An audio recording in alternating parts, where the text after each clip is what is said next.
नमस्कार प्रेक्षकांनो, ठरलं तर मग मालिकेच्या आजच्या म्हणजेच 14 जूनच्या भागात आपल्याला एक जबरदस्त असा ट्विस्ट पाहायला मिळणार आहे. पण त्याआधी जर तुम्ही माझ्या चॅनलवर नवीन असाल तर चॅनलला प्लीज सबस्क्राईब करा. आता आपण पाहतो की सायलीला कॉन्स्टेबलने जेलमधून बाहेर आणलेलं असतं. सायली आता अर्जुनसमोर येते व खूपच भावूक होते. पोलीस पण असं म्हणतात, कॉन्स्टेबल सोडा त्यांना. आता सायली व अर्जुन रडतच एकमेकांना मिठी मारतात.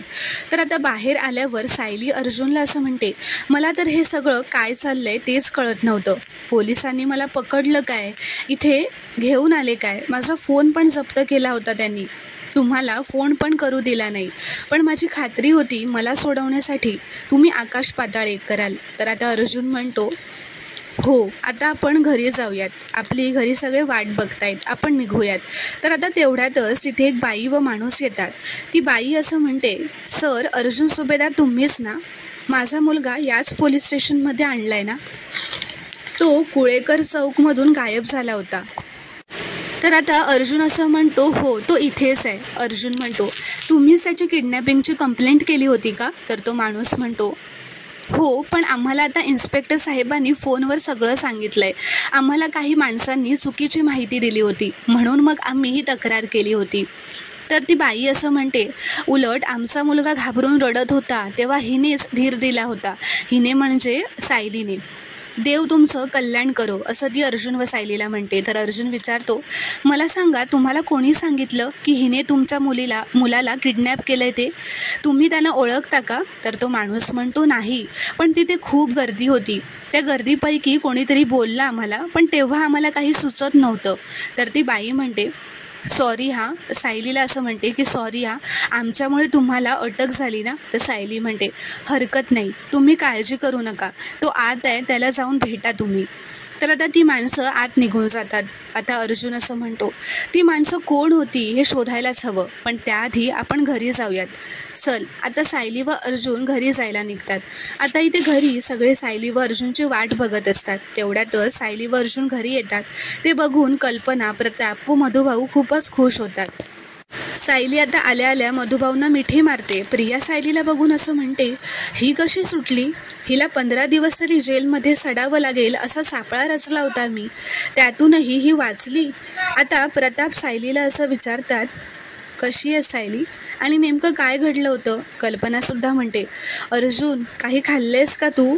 कालपासून हिने पण काही खाल्लं नसेल ना. तर प्रताप म्हणतात, आणि अर्जुन हे सगळं प्रकरण मिटलं ना रे आता. तर प्रिया पण म्हणते नाटक करतस, सायली तू सापडत नव्हतीस ना तेव्हा माझ्या मनात नको ते विचार येत होते गं, आणि मग कळलं की तुला अटक झाली आहे तेव्हा तर असं वाटलं की सगळं संपलं आहे आता. तर अर्जुन म्हणतो, असं कसं संपेल, मी जिवंत आहे अजून. तर प्रिया म्हणते, अरे हो अर्जुन, मी देवी आईकडे हीच प्रार्थना करत होते की हिला सोडवण्यात तुला यश मिळो. तर प्रताप असं म्हणतात, पण अर्जुन हे मूल पळवणं वगैरे घडलं कसं रे? तर आता अर्जुन म्हणतो, सांगतो तुम्हाला सगळं सांगतो, आधी हिला बसू द्यात, ती खूप डिस्टर्ब आहे. सायली बस आता. तर आता अर्जुन व सगळे बसतात. अर्जुन आता घरच्यांना सगळा घडलेला प्रकार सांगतो. तो म्हणतो, खूप मोठा प्लॅन करून सायलीला अडकवलं गेलं होतं यात. तो आता जे काही झालं ते सगळं त्यांना सांगतो. तर आता सगळं ऐकून झाल्यावर प्रताप असं म्हणतात, बापरे खूप भयंकर आहे हे सगळं. सायली तुला काही त्रास नाही ना झाला जेलमध्ये? तर सायली म्हणते, नाही बाबा बरी आहे मी आता. तर मधुभाऊ म्हणतात, सगळं ठीक आहे असं म्हणतेस खरं, पण तुझ्या चेहऱ्यावर असं काही दिसत नाही आहे सावबाळा. हे सगळं माझ्या केसमुळे होतं आहे. मी न केलेल्या गुन्ह्याची शिक्षा तुला परत भोगावी लागते. वाईट एकाच गोष्टीचं वाटतंय की मी काहीच करू शकत नाही आहे. तर सायली म्हणते, मधुभाऊ तुम्ही असं नका हो म्हणू, हे जे काही घडलं आहे ना त्यात तुमचा काहीच दोष नाही आहे. तर अर्जुन म्हणतो, पण मधुभाऊ सायलीला अटक झाली हे तुम्हाला कोणी सांगितलं? तर आता सगळ्यांचे डोळे प्रियाकडे असतात. अर्जुनला पण समजतं. तो म्हणतो, इट्स ओके मधुभाऊ, काहीच सांगायची गरज नाही आहे. तुम्हाला मुद्दाम त्रास देण्यासाठी हे कोणी सांगितलं असेल हे आलंय माझ्या लक्षात, असं तो प्रियाकडे बघत म्हणतो. तर प्रिया आता रागातच अर्जुनला म्हणते, अर्जुन उगाच मला काही बोलू नकोस हां. मान्य आहे की माझ्याकडूनच मधुभाऊंना कळलं, पण सायलीला अटक झाली आहे हे मी चुकून बोलले गेले, त्यांना सांगायचं नाही आहे हे मला माहीत नव्हतं. तर अर्जुन म्हणतो, अच्छा पण मी तर तुझं नाव पण घेतलं नाही. तर आता कल्पना मध्येच म्हणते, बरं तुम्ही आता वाद घालू नका आता. विमल, तुझा सगळ्यांसाठी चहा कर, आणि हो त्यामध्ये ना आलं आणि गवती चहा पण घाल. तर प्रताप असं म्हणतात, कल्पना, अगं सगळ्यांसाठी चहा? अगं आपल्या घरात फक्त सायली चहा पिते, माहिती आहे ना. तर आता सायली व अर्जुनला मनातूनच हसू येत असतं. तर कल्पना तर आता दुसरं कारण देत म्हणते, अरे ओ हो, पण बाहेर छान पाऊस पडतोय ना, म्हणून मला चहा करूया असं मी म्हटलं. तर आता कल्पना असं म्हणून तिथून निघून जाते. पण सगळ्यांना मात्र हे कळलेलं असतं की कल्पनाने सायलीसाठीच, तिच्या काळजीपोटीच विमलला सायलीला लागतो तसा चहा करायला सांगितलेला असतो. तर आता प्रिया सायलीला असं म्हणते, सायली, तू सुटलीस ना, हे अगदी बरंच झालं हां. माझा जीव अगदी भांड्यात पडला बघ.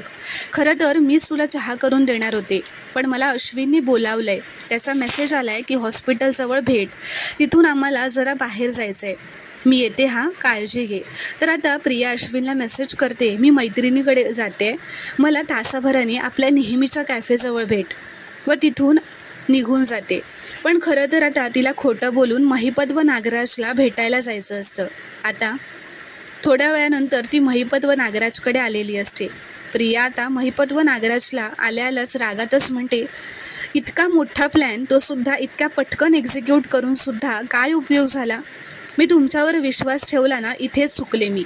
तर महिपत तिला म्हणतो, मग तुझा प्लॅन तू करायचास ना, आमच्यावर कशाला अवलंबून राहिलीस, आमची मदत कशाला घेतलीस? तर प्रिया म्हणते, हो, कारण तुमच्यासारखे गुंड पळत नाही ना मी. आता मुलांना जर पळवायचं असेल तर तुमच्याच माणसांची मदत घ्यावी लागणार आहे ना मला. तर नागराज म्हणतो, 1 मिनिट, कसला प्लॅन केला होता तुम्ही? आणि कुठलं पोरं बिरं काय लपवलंय, काय चाललंय तुमचं? कारण आता नागराजला या सगळ्यामधलं काहीच माहिती नसतं. तर प्रिया म्हणते, त्या मुलाला 8 ते 10 दिवस लपवून ठेवायचं होतं, पण हुशार अण्णासरांच्या पंटरने काय केलं, बशीभर माती घेतली, त्यात छान असा चिखल घालवला, आणि मग गार्निशचे पण कसलं शेणाने गार्निश केलं, आणि मग चवीने आडवा हात मारला. असं ती सार्कॅझममध्येच अण्णा व ह्याला म्हणते, नागराजला. तर महिपत म्हणतो, गब्बासे चिचुंद्रे, ते पोरगं आपल्याच ताब्यात होतं की नाही?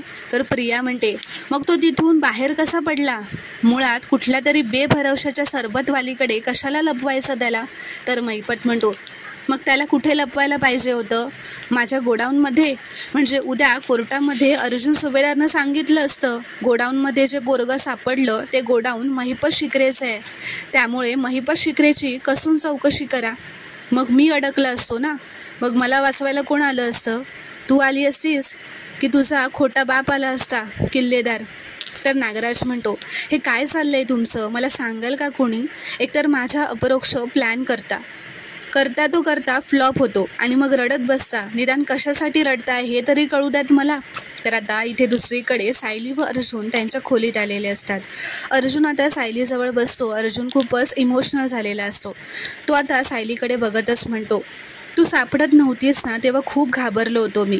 मला काही सुचत नव्हतं. तुला काही झालं असतं तर माझा जीव गेला असता. तर सायली पटकन त्याच्या तोंडावर हात ठेवते व म्हणते, असं म्हणू नका तो.